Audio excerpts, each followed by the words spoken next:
नमस्कार, news breakers में आपका स्वागत। मैं हूं प्रकाश हिंदुस्तानी। इन दिनों कार्टून और कार्टूनिस्ट चर्चा में बने हुए हैं, इसीलिए आज के इस कार्यक्रम में हमारे खास मेहमान हैं देश के जाने माने कार्टूनिस्ट इस्माइल लहरी जी। आपका स्वागत है इस्माइल। नमस्कार। आप 25 साल से कार्टून बना रहे हैं जी।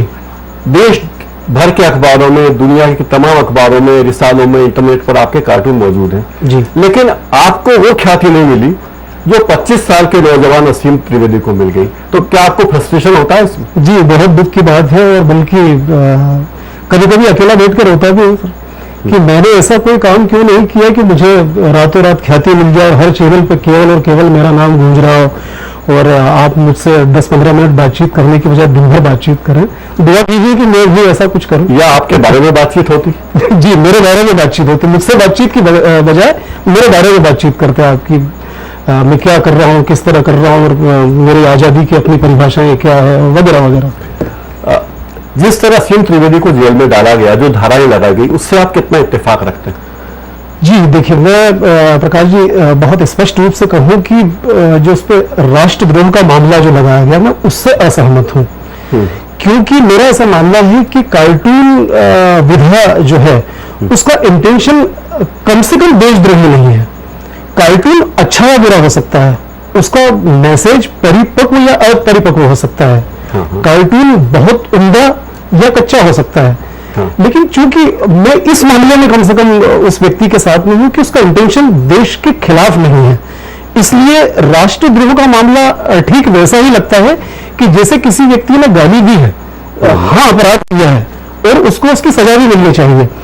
किंतु अगर उसको गाली के अपराध में कोई फांसी की सजा दे दे तो मेरा ख्याल है कि प्रत्येक व्यक्ति शायद इससे सहमत नहीं हो। फांसी की सजा तो नहीं मिली, उन्हें तो पुरस्कार मिला है, वो तो प्रसिद्ध हो गए।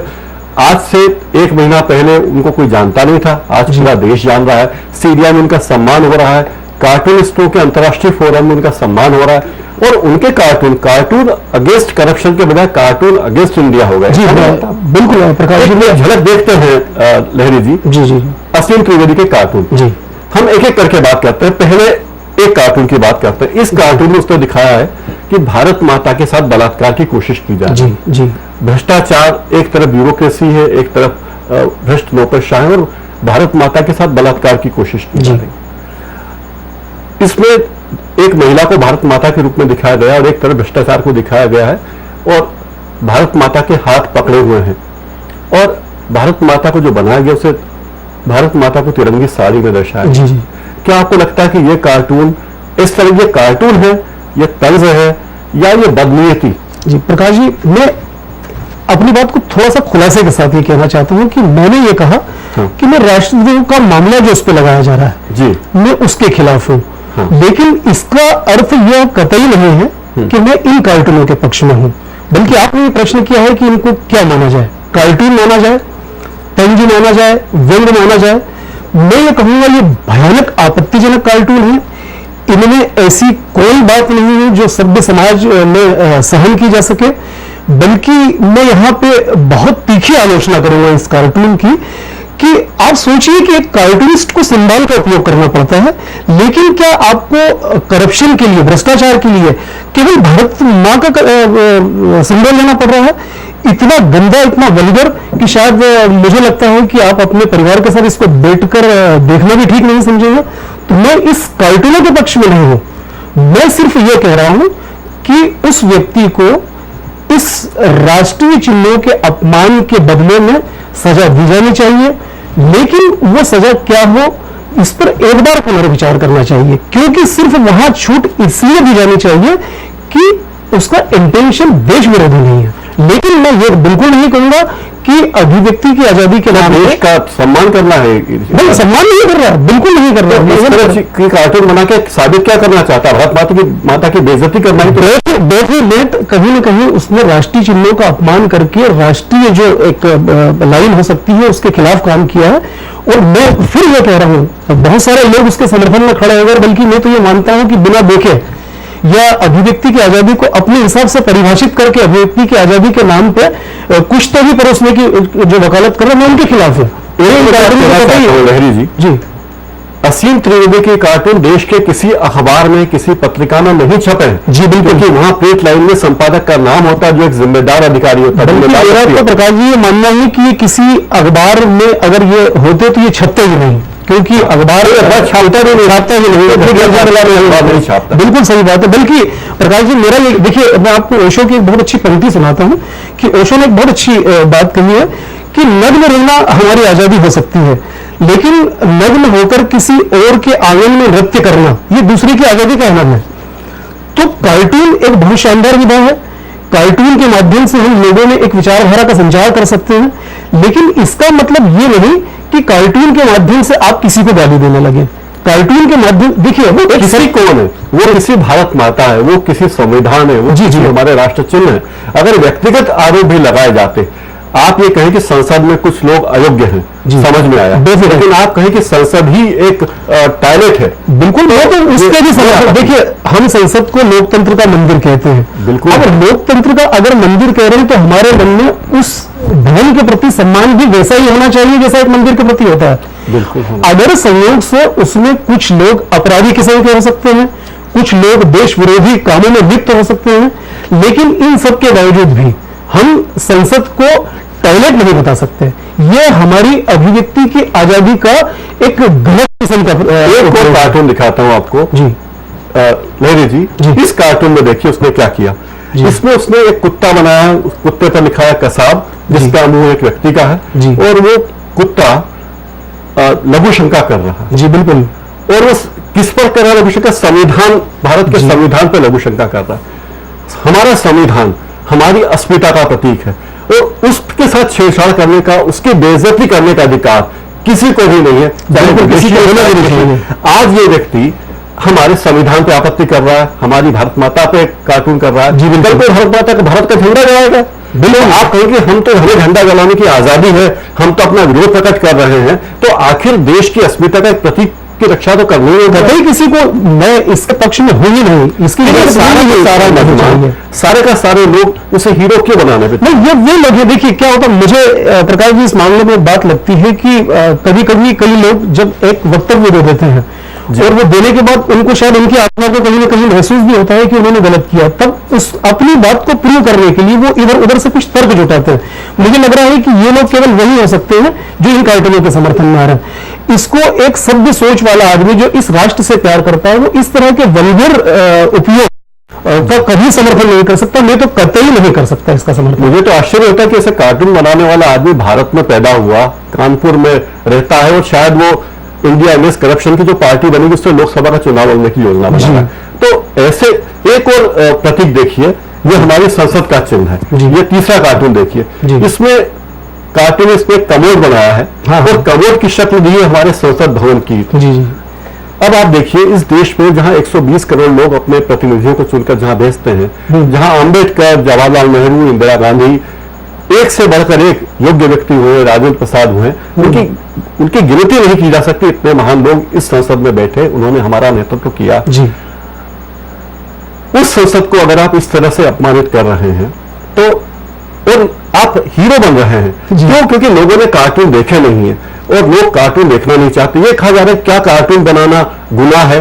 क्या ऐसे कार्टून बनाना गुनाह नहीं है? जी बिल्कुल गुनाह है। और मैं आपको एक और चीज बताता हूं कि शायद आपने देखा नहीं हो कि असीम त्रिवेदी ने अपने इस कार्टून के पक्ष में जी अमेरिका के कार्टूनिस्ट डेरिल केगल, उनका एक कार्टून भी डाला है कि देखिए अमेरिका में भी इस तरह के कार्टून बनते हैं। उसमें व्हाइट हाउस बताया गया है, और व्हाइट हाउस को एक टॉयलेट की तरह बताया गया, और उनका जो पात्र है हाथी, वो उसमें टॉयलेट कर रहा है।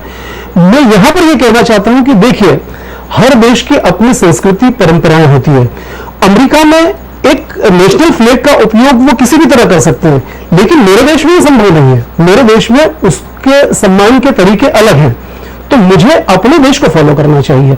अगर उसके समर्थन में वो कार्टून लाया जाता है तो मैं उसे उचित नहीं मानता। मैं अपने संसद को टॉयलेट के रूप में बताने की बात को अत्यंत गलत मानता हूं और उसकी निंदा करता हूं। फिर ये क्या, कौन तत्व है जो ऐसे लोगों को बढ़ावा दे रहे हैं? हम अपने देश में India against corruption, cartoon against corruption, बहुत अच्छी बात है, लेकिन कार्टून अगेंस्ट इंडिया हो जाए जी, हमारे लोकतंत्र के सभी चिन्हों का, संसद का, संविधान का, भारत माता का प्रतीक का, उनका अपमान किया जाए, तो फिर सारे लोग क्या ये वो लोग हैं जो कानून नहीं जानते? क्या ये वे लोग हैं जिन्हें पता नहीं कि समाज की मर्यादा क्या है, कार्टून इसकी सीमा क्या है? हमारे संविधान में हमें यही संविधान है जिसने हमें अपनी बात कहने की आजादी दी है, और आज उसी संविधान पर एक कुत्ता अगर लघुशंका कर रहा है तो उससे संविधान की गरिमा तो अपनी जगह ही, वो तो अक्षुण्ण है और रहेगी, लेकिन हमारी अपनी अक्ल सामने आ रही है। देखिए प्रकाश जी, आज ही सुप्रीम कोर्ट ने एक मीडिया के बारे में बहुत अच्छी बात कही है कि मीडिया की कोई ऐसी गाइडलाइन तय नहीं की जा सकती, लेकिन पत्रकारों को खुद अपनी सीमाएं खुद तय करनी चाहिए जी। और प्रत्येक के पक्ष को उभारना चाहिए और केवल मन बहंत कहानियां नहीं देनी चाहिए। मैं यही बात को कहीं ना कहीं कार्टूनिस्ट पर भी लागू करना चाहूंगा कि देखिए, हमें अभिव्यक्ति की आजादी है, हमारी विधा से लोग प्यार करते हैं, हमारी विधा को लोग बहुत चाव से देखते हैं, लेकिन यही लोगों के इस प्रेम का नाजायज फायदा हमें नहीं उठाना चाहिए, बल्कि हमें अपनी सीमाएं तय करनी चाहिए। कि देखिए, अगर मुझे कि आपको एक बहुत साधारण सा एक उदाहरण देना चाहता हूं कि अभी जब आपका इस आयोजन में आने के लिए फोन आया मेरे पास में, तो उस वक्त बहुत उमस थी, बहुत गर्मी हो रही थी, पसीना हो रहा था। क्या मुझे बगैर कपड़े के आ जाना चाहिए था आपके इस आयोजन में? नहीं, मेरा दिल तो ये कह रहा था कि मुझे बहुत अच्छा लगेगा, मैं शायद ज्यादा अच्छा महसूस करूंगा, लेकिन मैं जानता हूं कि एक सभ्य समाज के अपने कुछ नियम कायदे हैं, मुझे अपनी एक ड्रेस पहन के ही जाना होगा। तो ठीक वैसा ही है कि हमें खुद अपनी सीमाएं भी तय करनी चाहिए कि अगर हमें अभिव्यक्ति की आजादी मिली है, बहुत अच्छी बात है, इस पर दबाव नहीं होना चाहिए, लेकिन हमें तय तो करना पड़ेगा ना, क्योंकि हम जब जब इसकी सीमाएं लाएंगे तो फिर यही होगा। यानी जैसे आप बाथरूम में रहते हो वैसे आप ड्राइंग रूम में नहीं रहते। जी बिल्कुल, ये बात स्पष्ट है। जी बिल्कुल, और वैसे रहना भी नहीं चाहिए। लेकिन जो तरीका अपनाया जा रहा है, जिस तरह से प्रचार दिया जा रहा है, कहा जा रहा है, क्या लगता है कि हम अच्छा एक ये जो लोग बना रहे हैं कार्टून, ये इस तरह प्रचारित कर रहे हैं जैसे कि भारत इन पर हमला कर रहा है, इन्हें गुलाम बना रहा है, आजादी पर रोके? क्या आपके किसी कार्टून को कभी रोका गया कि सेंसरशिप लगाई गई कि ये कार्टून हम नहीं छापेंगे, नहीं दिखाएंगे? मेरे पुलिस ने कभी आपको गिरफ्तार करने? नहीं, ऐसा कभी नहीं हुआ। और देखिए, हो भी सकता है, मैं उससे इनकार नहीं करता हूँ, लेकिन देखिए ऐसा होता है कि कई बार कुछ लोग कार्टून से असहमत होते हैं, किसी कार्टून से बड़े सभ्य तरीके से या तो फोन लगाते हुए या मिलकर बात करते हैं कि ये कार्टून से मैं सहमत नहीं है, ठीक नहीं है। मैं उस तरीके को ठीक मानता हूं, लेकिन मैंने भी अपनी सीमाओं का हमेशा ध्यान रखा है कि मुझे किस हद तक के बनाने चाहिए। तो ये तो सभी को रखना चाहिए, मैं इसमें किसी को छूट मिलेगी इसका पक्षधर नहीं हूं। हाल ही में एक सीरियल आया था सत्यमेव जयते जी, और सत्यमेव जयते की जो लाइन है ये हमारे राष्ट्रीय चिन्ह में, जिसमें 4 शेर हैं, 3 शेर दिखते हैं, उस शेर का प्रतीक है जो सारनाथ का अशोक का स्तूप है, उसकी पैरोडी बनाई गई और लिखा गया भ्रष्टमेव जयते। ये नमूना भी देख लीजिए। ये भी हमारा राष्ट्रीय चिन्ह है और आप ये देखा है इस तरह से आप किसी को अपमानित नहीं कर सकते, राष्ट्रीय चिन्हों का अपमान ऐसा नहीं किया। एक सबसे शर्मनाक और घटिया कार्टून भी उसने बनाया है।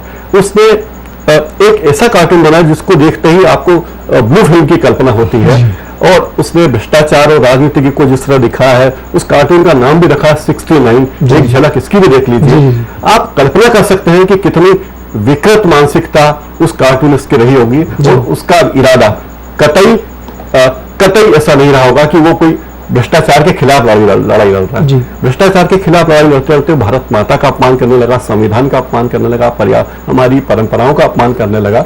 आपने एक बात कही, उसमें एक अच्छी बात जोड़ना चाहूंगा। हमारी यह परंपरा, कोई कानून नहीं है कि राष्ट्रपति का कार्टून नहीं बनाएगा। बिल्कुल बिल्कुल, हमारे देश में पूरी आजादी के हमारे कार्टूनिस्ट प्रधानमंत्री, राष्ट्रपति, उपराष्ट्रपति, राज्यपाल, मुख्यमंत्री किसी का भी कार्टून बना सकते हैं, लेकिन आमतौर पर राष्ट्रपति और राज्यपाल के कार्टून नहीं बनाए जाते।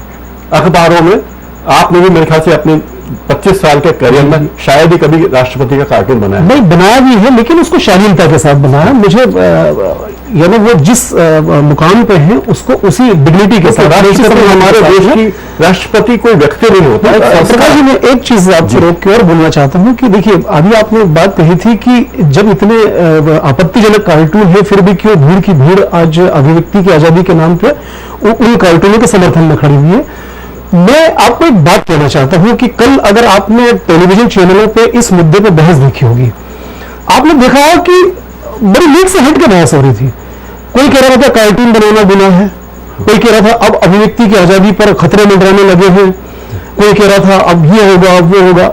मैं कह रहा हूं कि ये मुद्दे पे असल बातचीत ही नहीं थी, क्योंकि आप देखिए कि किसी ने भी इन आपत्तिजनक कार्टूनों को नहीं बताया जी, ताकि लोग अपना मन बनाएं कि जिस मुद्दे पे बात हो रही है दरअसल उसकी जड़ कहां है। यानी ये एक सोची समझी रणनीति बिल्कुल कैसे घुमाया जाए। यह देश के लोगों को जज्बाती बना दिया जाए। एक पार्टी देखिए, मैं किसी पॉलिटिकल पार्टी के पक्ष या विपक्ष की नहीं बात कर रहा हूं, लेकिन हमें तथ्यों पर बात तो करनी पड़ेगी। यह मामला जो आया है वो एक वकील ने जो मुंबई के हैं, रिपब्लिकन पार्टी से जुड़े हैं, उन्होंने इन कार्टूनों को आपत्तिजनक माना, एक पार्टी विशेष ने नहीं, और उस व्यक्ति ने इसके खिलाफ मामला कोर्ट में दायर किया और उस पर यह सारी चीज हो रही है। अब इसमें शंका कुशंका का तो कोई अंत नहीं है। देखिए, बातचीत के साथ साबित किया जा रहा है कि वो वकील उन्हें खलनायक के निरूपित किया जा रहा है। हाँ। क्या ऐसे देश विरोधी भारत माता के संविधान के, संसद के अपमान करने वाले कार्टूनों के खिलाफ कानूनी तरीके से, इस देश में मौजूद कानूनी तरीके से याचिका लगाकर दोषी को के खिलाफ कार्रवाई करने की कोशिश करना क्या गलत काम है? मुझे ये बात समझ में नहीं है। और क्या वो खलनायक है? जी, क्या वो नहीं, आप देखिए कि अभिव्यक्ति की आजादी के लिए आप लड़ रहे हैं जी, और अभिव्यक्ति की आजादी दूसरे को नहीं दे रहे हैं आप। हाँ, जिस संविधान में हमें अभिव्यक्ति की आजादी, यही संविधान अपमान करना आपने जो देखिए, उस संविधान को देखिए, संविधान हमारी एक हमारी आत्मा के करीब एक पुस्तक है, चूंकि हमारे वो हमारे धर्म पुस्तकों उसके बिल्कुल उससे कम तो नहीं है। तो ठीक है, आप उसके किसी चीज से असहमत हो सकते हैं, आपको ये देश इतनी आजादी, वही संविधान जिससे आप असहमत होते हैं, वही संविधान आपको यह अधिकार भी दे रहा है। हाँ। लेकिन उससे असहमति का तरीका यह तो नहीं हो सकता है कि एक कुत्ता उस पर पेशाब कर रहा है, ऐसा तो नहीं हो सकता जी। क्योंकि देखिए क्या होता है कि मेरे हाथ में कलम है, मैं एक चीज को फूलों के माध्यम से भी बता सकता हूं, मैं एक चीज को कांटों के माध्यम से भी बता सकता हूं, लेकिन मैं एक चीज को गाली के माध्यम से भी बता सकता हूं। तो मुझे क्या चयन करना चाहिए? जहां फूल की जरूरत है फूल का चयन कीजिए, कांटों की जरूरत है कांटों का चयन कीजिए, लेकिन गाली का चयन कहीं ना कहीं। हाँ, क्योंकि मैं गाली का चयन कैसे कर सकता हूँ? गाली का चयन तो मैं सभ्य व्यक्ति है, तो मैं तो गाली का चयन मैं तब कर रहा हूं तब मेरे पास और बेहतर शब्दों का अभाव हो चुका है। ठीक वैसे ही जैसे कार्टूनिस्ट जब वल्गर चीजों का उपयोग करने लगेगा तो यह माना जाएगा कि उसके पास सभ्य और अच्छे किस्म की और सभी में क्षम्य हो ऐसे सिंबल को सोचने की मादा खत्म हो गया शायद। बिल्कुल लहरी जी, आपने सही बात की। लगता है कि कार्टूनिस्ट के पास, उस कार्टूनिस्ट के पास विषयों का, विचारों का, बोलने का मादा खत्म हो चुका है, इसलिए गालियों पर आकर उन्होंने बात खत्म की। ये कार्टून दिखाना हम नहीं चाहते थे, इतने घटिया कार्टून हम अपने दर्शकों को दिखाना नहीं चाहते थे, लेकिन कोई भी चैनल, कोई भी व्यक्ति इन घटिया कार्टूनों को सामने नहीं लाना चाहता था। इस मुद्दे पर बात एक तरफा हो रही थी। हम इन कार्टूनों से इत्तेफाक नहीं रखते, हमारा स्टैंड बिल्कुल सही है और स्पष्ट है कि हम ऐसी वल्गैरिटी को, भारत के संविधान को, भारत की संसद को, भारत के राष्ट्र चिन्ह का अपमान करने वाली चीजों को बर्दाश्त नहीं करना चाहते। हम उसकी घोष शब्दों में निंदा करते हैं और करते रहे। और मैं एक चीज और कहना चाहता हूं कि देखिए, जैसा कि मैंने अभी अपनी बातचीत में स्पष्ट भी किया था कि मैं चूंकि उस पर इतने कठोर देशद्रोह के मामले के सिर्फ खिलाफ हूं, मैंने उस मुद्दे पर कार्टून भी बनाया है कि मैं सहमत हूं। ऐसा लगता है कि आप असीम मैं असीम त्रिवेदी के कार्टूनों का समर्थक नहीं हूं। मैं केवल, बल्कि सच तो ये कहिए कि राष्ट्रद्रोह का मामला उस पर लादने से ही वो हीरो बन गया, और वो कार्टून जो कि शायद अनजाने में ही कहीं चले जाते हैं, व्हाट्सएप तक पहुंच गए, जिनके पास नहीं पहुंचे वो भी खोज खोज के देखना चाहते हैं उसे। तो कुल मिलाकर हम कह सकते हैं कि हमारा लोकतंत्र मजबूत होगा। बल्कि प्रकाश जी, मैं तो इस बात से प्रसन्न हूं कि इस बहाने कार्टून और उसकी सीमाओं पर चर्चा हो रही है। इसके पहले कोई चर्चा ही नहीं होती थी, और कार्टूनिस्ट भी मीडिया जगत का एक बहुत महत्वपूर्ण हिस्सा है और वो बहुत कुछ हिला सकता है। यह इस घटना से कहीं ना कहीं सामने आ रही है बात। लहरी जी, आप हमारे स्टूडियो आए, आपने इतनी अच्छी अच्छी बातें हमसे की, आपका बहुत बहुत धन्यवाद। धन्यवाद। न्यूज मेकर्स में फिलहाल इतना ही।